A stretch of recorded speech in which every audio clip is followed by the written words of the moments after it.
Yeah, I live in New York. I've lived in New York since 1995, and always fascinated with buildings, always fascinated with architecture. Probably the first building that I came in direct contact with is actually the Hearst building.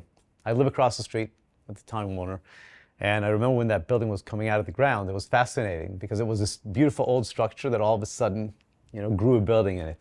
That was the first, that's the first time I think I saw Norman's work. And after that, obviously, I was familiar with Norman, but that was the first hand when you can touch and feel. Real estate for me is something, you have to touch and feel. That's why it's real. Design is not just to make something look pretty, right? At the end of the day, design solves problems. And this is where Norman really understands probably probably better than almost any architect, in that world of why people do what. And it's the use of the space, right? And there's a lot of designers and architects that will just do it to make something pretty. And this is the reason you didn't ask me. The reason is why did we select Foster to design the Transamerica Pyramid? And why did Foster and the team won the competition was because Norman actually listened to the client, listened to the brief, and he came with solution to our brief and to real world problems.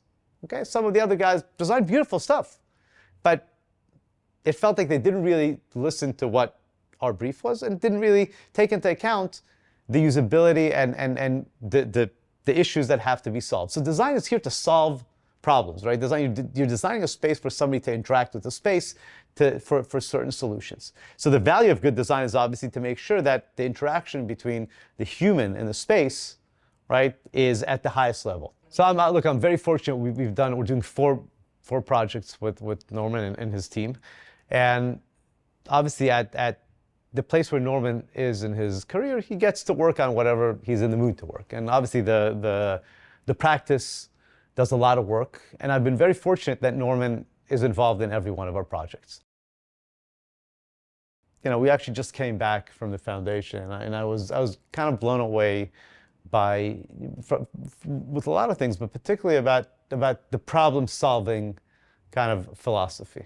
And what's amazing about the foundation that it takes, real-world problems, implements kind of studies, academics, and very strong research, right? And comes up with solutions that could be implemented, and some are implemented in the real world. And I think that's really what education should be, not just talking in the ether of ideas, but how do you take that ideas and solve real world problems? Because we got plenty of those.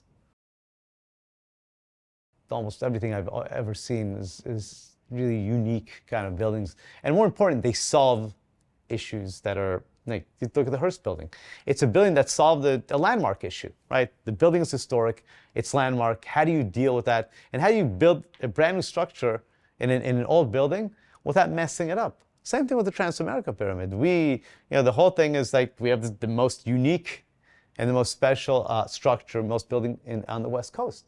How do you bring that building to the future? Right? The building was ahead of its time when it was built in 1972. We want to make sure that it's ahead of its time for the next 50 years. How do you do that without destroying kind of the history? And that's really requires talent. And the interesting thing is when you walk today into the Transamerica Pyramid, when you walk in the lobby, you think it was built in 1972. You don't know that Norman Foster came in here and just redid the entire ground plane. And that's brilliance.